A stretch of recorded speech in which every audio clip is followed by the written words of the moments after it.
నమస్తే అండి, నా పేరు Lavanya. Welcome back to Bhimavaram special kitchen.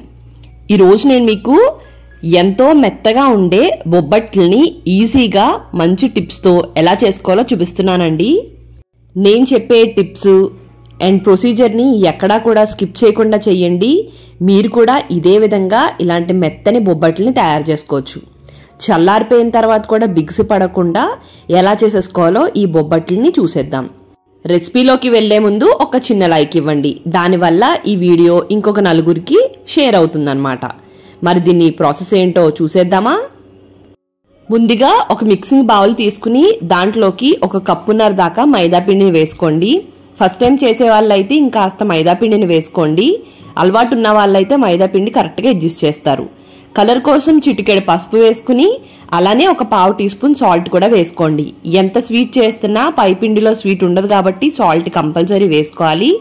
ముందులా కలుపుకుని ఆ తర్వాత కొద్ది కొద్దిగా వాటర్ వేసుకుంటూ ఈ మైదా పిండిని మొత్తం బంకగా అయ్యేంత వరకు కలుపుకోవాలి. చపాతీ పిండిలా గట్టిగా కాకుండా ఇలా చేతికి అంటుకునే విధంగా కలుపుకుంటే బొబ్బట్లు బాగా వస్తాయి అన్నమాట. ఇప్పుడు ఒక పావు కప్పు ఆయిల్ని తీసుకుని ఆయిల్ని కొద్ది కొద్దిగా ఈ పిండిలోకి వేసుకుంటూ దీన్ని ఒక 5 నిమిషాల సేపు బాగా నీట్ చేసుకోవాలి. చేతికి అంటుకుంటూ ఉంటుందండి, అలా అంటుకున్నా కూడా పర్వాలేదు, కన్సిస్టెన్సీ ఇలానే ఉండాలి. అప్పుడే పైన అంతా కూడా పల్చగా వచ్చి బొబ్బట్లు మెత్తగా రావడానికి యూజ్ అవుతుందన్నమాట. పావు కప్పు ఆయిల్ని 3-4 బ్యాచుల్లా ఇలా వేసుకుంటూ కలుపుకుంటూ ఉండాలి. లాస్ట్లో మిగిలిన నూనెని పైనంతా కూడా వేసేసుకుని దీన్ని ఒక రౌండ్ బాల్ అయ్యేలాగా మొత్తం అంతా కూడా కలుపుకోండి. కన్సిస్టెన్సీ అర్థమవుతుంది కదండి ఎంత మెత్తగా ఉందో.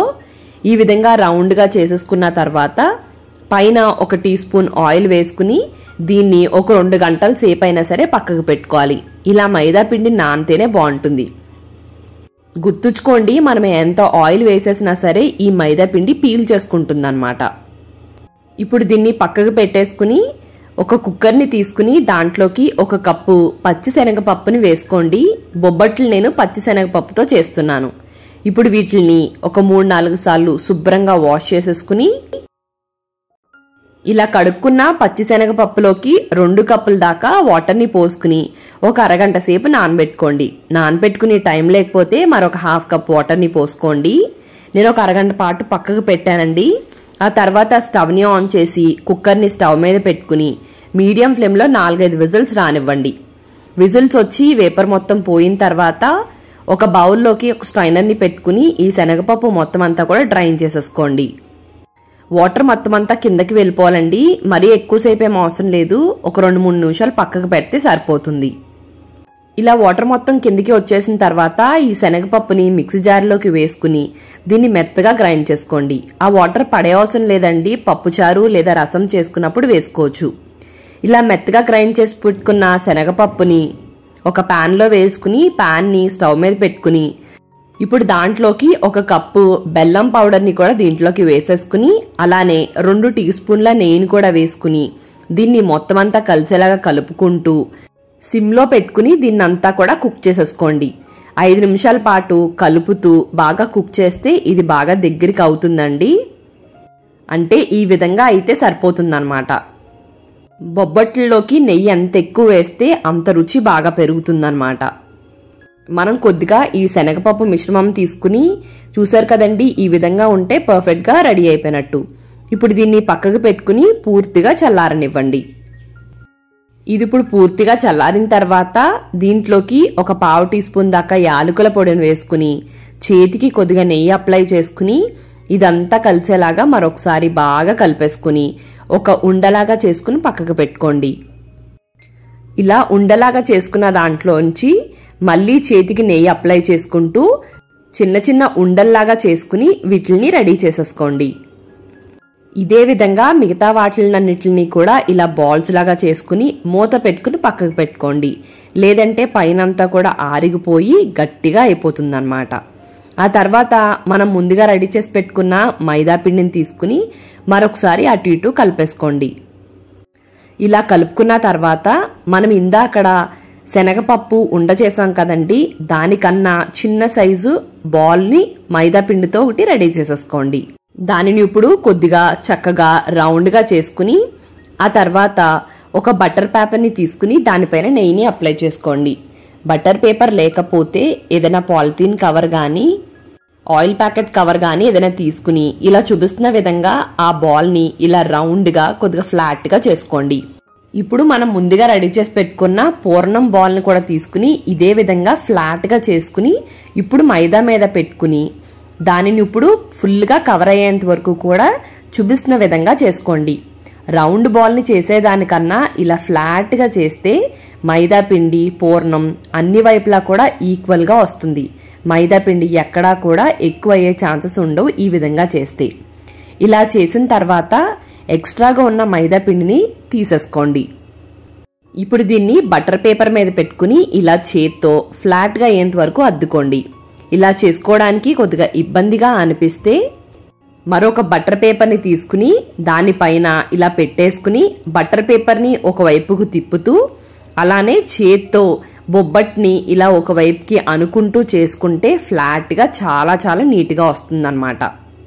ఈ విధంగా చేస్తే చేతికి అంటుకుపోతుంది అనే భయం కూడా ఉండదు.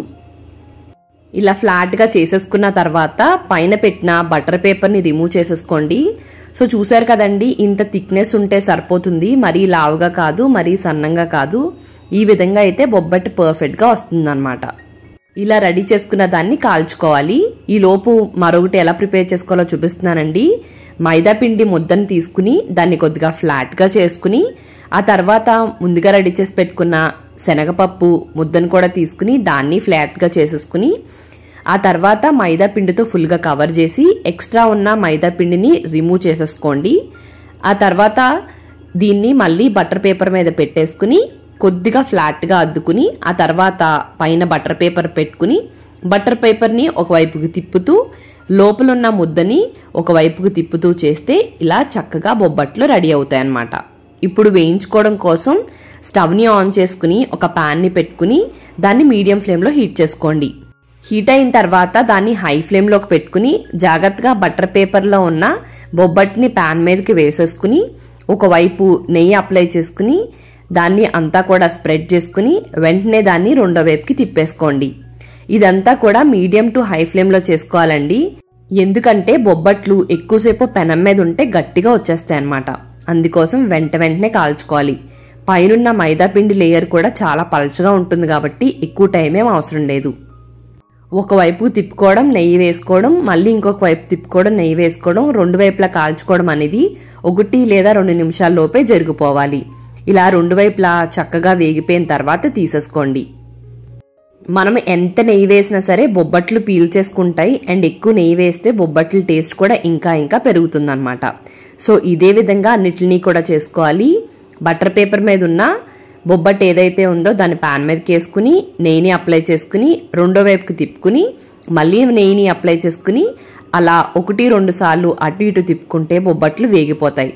ఎక్కువసేపు గనక వేయిస్తే గట్టిగా వచ్చేస్తాయి అనే విషయం మర్చిపోకండి. సో చూసారు కదండి, ప్యాన్ మీదే ఎంత మెత్తగా ఉన్నాయో మీకే అర్థమవుతుంది కదా. ఇదే విధంగా అన్ని బొబ్బట్లని కూడా కాల్చేసుకోండి.